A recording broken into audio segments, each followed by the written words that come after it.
Que bom que você chegou até aqui. Sinta-se uma pessoa abençoada. Você também pode ajudar a levar esta mensagem a outras pessoas. Compartilhe este vídeo em seus grupos de mensagens. Deixe seu comentário. E não se esqueça, deixe seu like. Gratidão. O desejado de todas as nações. Capítulo 9. Dias de luta. Desde os mais tenros anos, a criança judia era rodeada das exigências dos rabinos. Rígidas regras se prescreviam para cada ato até as mais pequeninas minúcias da vida. Sob a direção dos mestres das sinagogas, os jovens eram instruídos nos inúmeros regulamentos que, como israelitas ortodoxos, se esperava que observassem. Jesus, porém, não se interessava nessas coisas. Desde a infância agia independentemente das leis dos rabinos. As escrituras do Velho Testamento eram seu constante estudo e as palavras "assim diz o Senhor" lhe estavam sempre nos lábios. À medida que as condições do povo começaram a ser patentes a seu espírito, viu que as exigências da sociedade e as de Deus se achavam em constante conflito. Os homens se estavam afastando da palavra de Deus e exaltando teorias de sua própria invenção. Observavam ritos tradicionais que nenhuma virtude possuíam. Seu culto era simples rotina de cerimônias. As sagradas verdades que se destinavam a ensinar achavam-se ocultas aos adoradores. Via Jesus que, em seus serviços destituídos de fé, não encontravam paz. Não conheciam a liberdade de espírito que lhes adviria de servir a Deus em verdade. Jesus viera para ensinar a significação do culto de Deus e não podia sancionar a mistura de exigências humanas com os divinos preceitos. Não atacava os preceitos ou práticas dos doutos mestres, mas, quando o reprovavam por seus próprios hábitos simples, apresentava a palavra de Deus em justificação de sua conduta.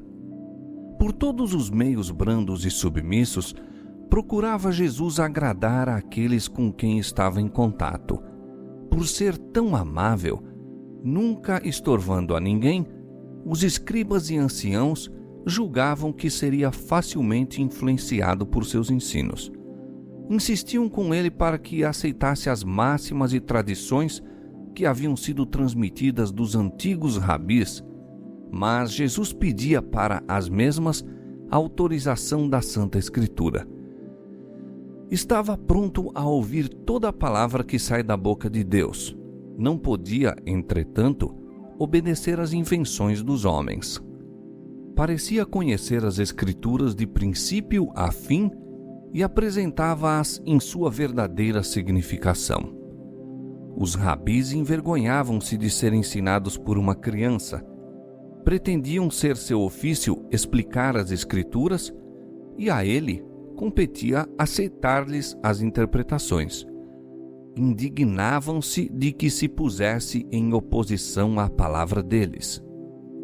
Sabiam os rabinos que nenhuma autoridade se podia encontrar nas Escrituras para suas tradições. Compreendiam que, em entendimento espiritual, Jesus se achava muito além deles. Zangavam-se, no entanto, porque não lhes obedecia aos ditames. Não podendo convencê-lo, buscaram José e Maria expondo-lhes sua atitude de insubmissão. Assim sofreu ele repreensão e censura. Desde muito tenra idade, começara Jesus a agir por si na formação de seu caráter e nem mesmo o respeito e amor aos pais o podiam desviar de obedecer à palavra de Deus.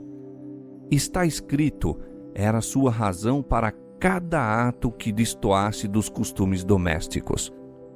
A influência dos rabinos, porém, tornou-lhe amarga a vida. Mesmo na mocidade, teve que aprender a dura lição do silêncio e da paciência no sofrimento. Seus irmãos, como eram chamados os filhos de José, tomavam o lado dos rabinos. insistiam em que a tradição deveria ser atendida como se fossem ordens divinas. Consideravam até os preceitos dos homens como mais altos que a palavra de Deus e ficavam sobremaneira aborrecidos com a clara penetração de Jesus em distinguir entre o falso e o verdadeiro. Sua estrita obediência à lei de Deus condenavam como obstinação. Ficavam surpreendidos do conhecimento e sabedoria que revelava em suas respostas aos rabis. Sabiam que não receberam instruções dos sábios e, no entanto, não podiam deixar de ver que era para eles um instrutor. Reconheciam que sua educação era de mais alta ordem que a deles próprios. Não discerniam, entretanto, que havia tido acesso à árvore da vida, fonte de saber para eles desconhecida. Cristo não tinha espírito de exclusivismo e escandalizara especialmente os fariseus por se afastar a esse respeito de seus rígidos regulamentos. Encontrara os domínios da religião cercados de alta muralha de exclusivismo como assunto demasiado santo para a vida diária. Esses muros de divisão, ele os derribou. Em seu trato com os homens, não indagava: qual é seu credo? A que igreja pertence? Exercia seu poder de beneficiar em favor todos os que necessitassem de auxílio. Em lugar de fechar-se numa cela de eremita a fim de mostrar seu caráter celestial, trabalhava fervorosamente pela humanidade. Incutia o princípio de não consistir a religião bíblica em mortificações corporais. Ensinava que a religião pura e incontaminada não se deve manifestar apenas em determinados tempos e ocasiões especiais. Em todos os tempos e lugares, demonstrava amorável interesse pelos homens, irradiando em torno a luz de uma animosa piedade. Tudo isso era uma censura aos fariseus. Mostrava que a religião não consiste em egoísmo e que sua mórbida dedicação ao interesse pessoal estava longe de ser verdadeira piedade. Isso despertara a inimizade deles para com Jesus, de modo a buscarem forçá-lo e conformar-se com seus regulamentos. Jesus trabalhava para aliviar todo o caso de sofrimento que via. Pouco dinheiro tinha para dar, mas privava-se muitas vezes de alimento a fim de minorar a necessidade dos que pareciam mais carecidos que ele. Seus irmãos sentiam que sua influência ia longe em anular a deles. Era dotado de tato que nenhum deles possuía nem desejava obter. Quando falavam asperamente aos pobres e degradados, Jesus procurava exatamente aqueles seres, dirigindo-lhes palavras de animação. Aos que estavam em necessidade, oferecia um copo de água fria e punha-lhes no regaço sua própria refeição. Aliviando-lhes os sofrimentos, as verdades que ensinava eram associadas a esses atos de misericórdia, sendo assim fixadas na memória. Tudo isso desgostava os irmãos. Sendo mais velhos que Jesus, achavam que ele devia estar sob sua direção. Acusavam-no de se julgar superior a eles e o reprovavam por se colocar acima dos mestres e dos sacerdotes e príncipes do povo. Muitas vezes o ameaçavam e procuravam intimidá-lo, mas ele seguia avante tomando por guia as Escrituras. Jesus amava seus irmãos e os tratava com incansável bondade, mas eles tinham-lhe ciúmes, manifestando a mais decidida incredulidade e desdém. Não lhe podiam entender o procedimento. Grandes eram as contradições que se manifestavam em Jesus. Filho de Deus, era, no entanto, impotente criança.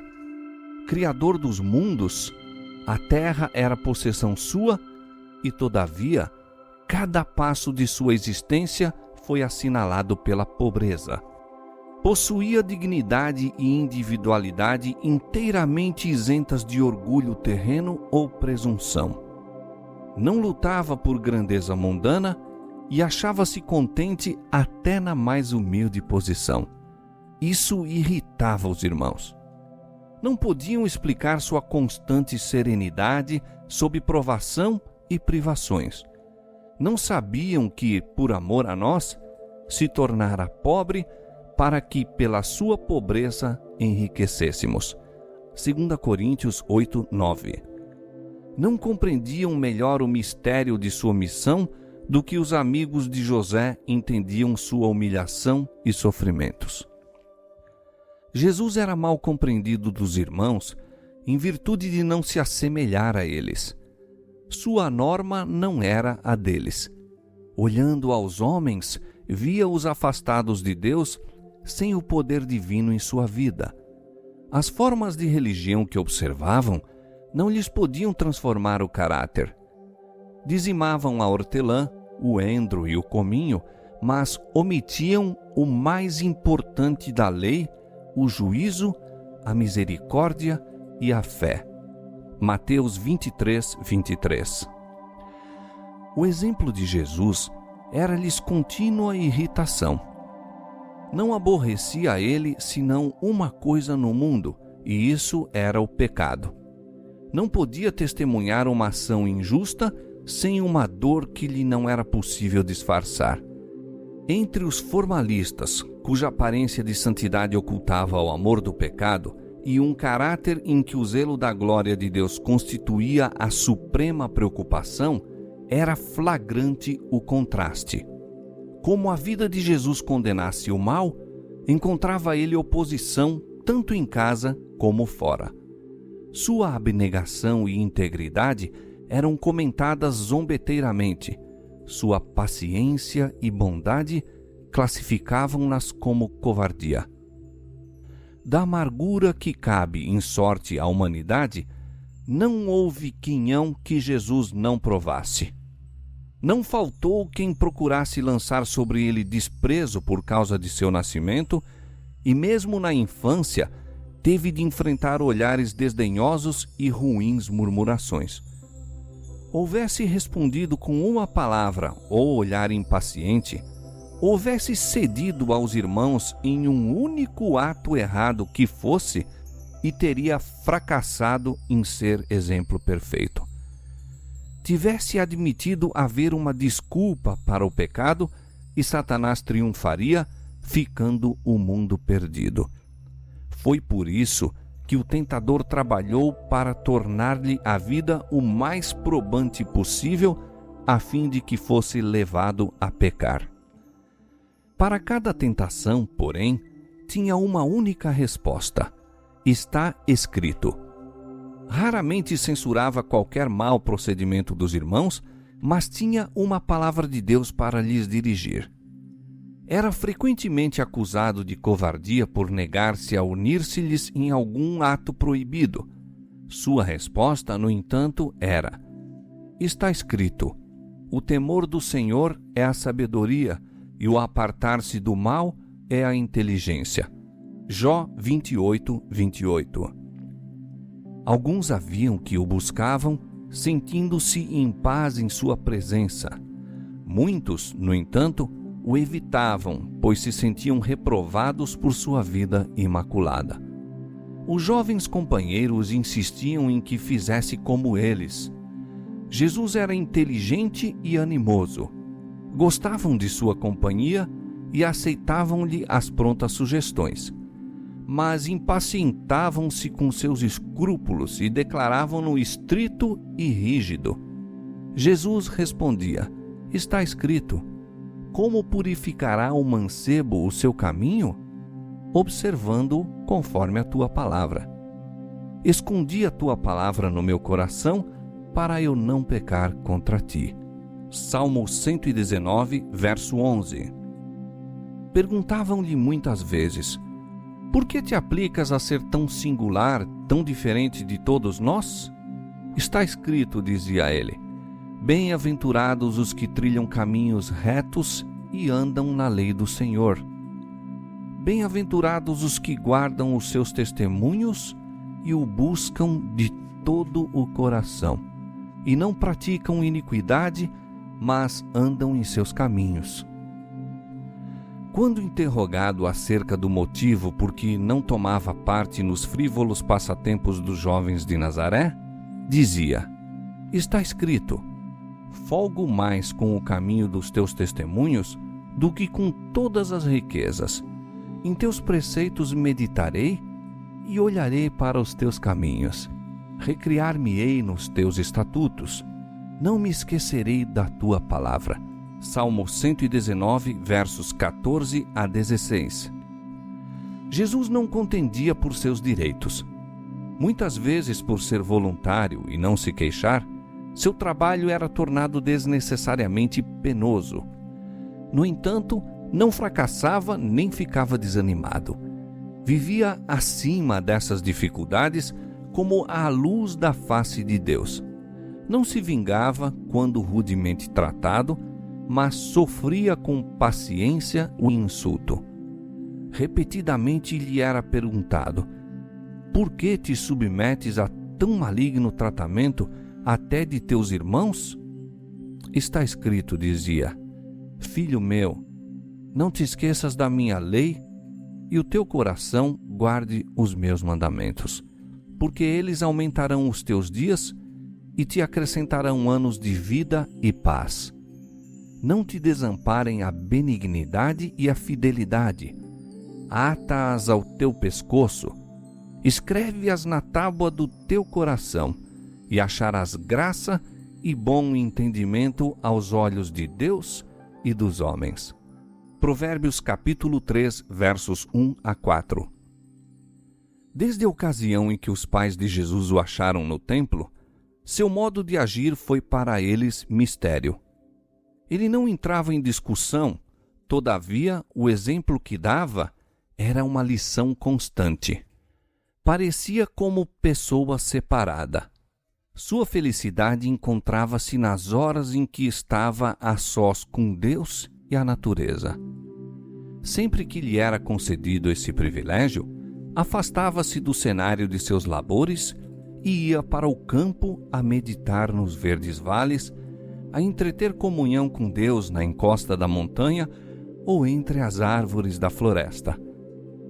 O alvorecer frequentemente o encontrava em qualquer lugar retirado, meditando, examinando as Escrituras ou em oração.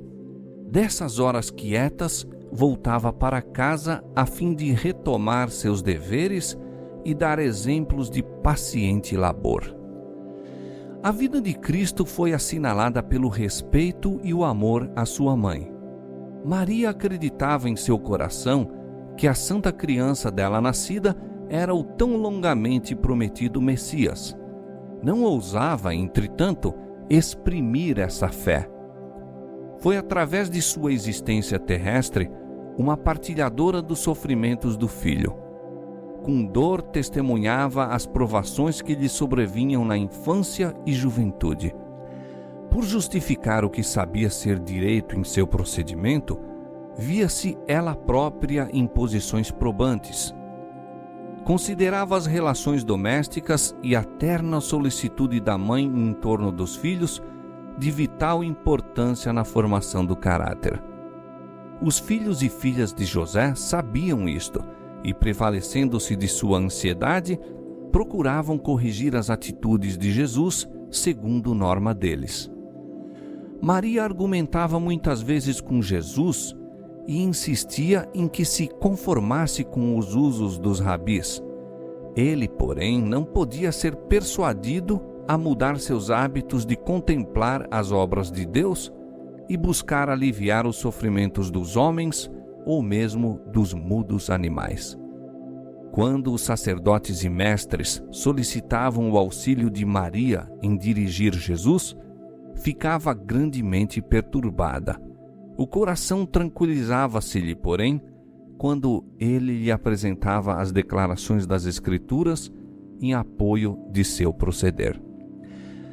Por vezes, ela vacilava entre Jesus e seus irmãos, que não criam ser ele o enviado de Deus. No entanto, abundantes eram as provas de ser divino o seu caráter. Ela o via sacrificar-se pelo bem dos outros. Sua presença criava em casa uma atmosfera mais pura e sua vida era como um fermento operando entre os elementos da sociedade. Inocente e incontaminado, andava ele entre os irrefletidos, os rudes, os descorteses, entre os injustos publicanos, os negligentes pródigos, os iníquos samaritanos, os soldados pagãos, os rústicos camponeses e a multidão mista. Dirigia aqui e ali uma palavra de simpatia ao ver criaturas fatigadas, vergadas ao peso de duras cargas. Partilhava de seus fardos e revelava-lhes as lições que aprendera da natureza acerca do amor, da benevolência e bondade de Deus. Ensinava a todos a se considerarem dotados de preciosos talentos, os quais, se devidamente empregados, lhes adquiririam riquezas eternas. Extirpava da vida toda a vaidade, ensinando também pelo próprio exemplo que cada momento de tempo se acha carregado de resultados eternos, que deve ser apreciado como um tesouro e empregado para fins santos. Não considerava ninguém indigno, mas buscava aplicar a toda a alma o remédio salvador. Em qualquer companhia que se encontrasse, apresentava uma lição adequada ao tempo e às circunstâncias. Buscava inspirar a esperança nos mais ásperos e menos prometedores, dando-lhes a certeza de que se podiam tornar irrepreensíveis e inocentes, adquirindo caráter que demonstraria serem eles filhos de Deus.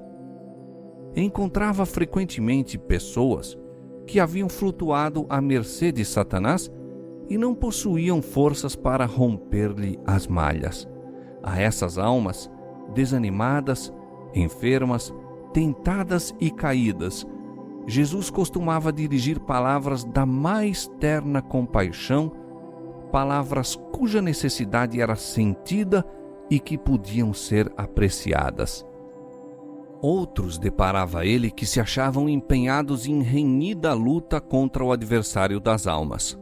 A esses animava a perseverar, assegurando-lhes que haviam de vencer, pois tinham a seu lado anjos de Deus que lhes dariam a vitória. Aqueles a quem assim ajudava convenciam-se de que havia alguém em quem podia confiar plenamente. Ele não trairia os segredos que lhe desafogassem nos compassivos ouvidos.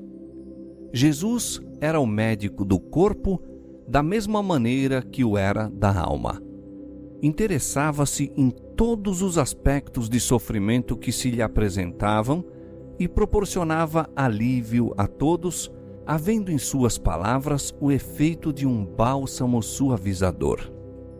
Ninguém podia dizer que se houvesse operado um milagre, mas virtude, o poder curativo do amor, dele saía para os enfermos e aflitos. Assim, de maneira discreta, trabalhava pelo povo já desde a infância, e foi por isso que, ao começar seu ministério público, tantos havia que o escutavam alegremente. Todavia, Jesus atravessou sozinho a infância, a mocidade e os anos varonis. Em sua pureza e fidelidade, pisou sozinho o lagar e do povo ninguém havia com ele. Carregou o tremendo peso da responsabilidade pela salvação dos homens. Sabia que, a menos que houvesse decidida mudança nos princípios e desígnios da raça humana, todos estariam perdidos.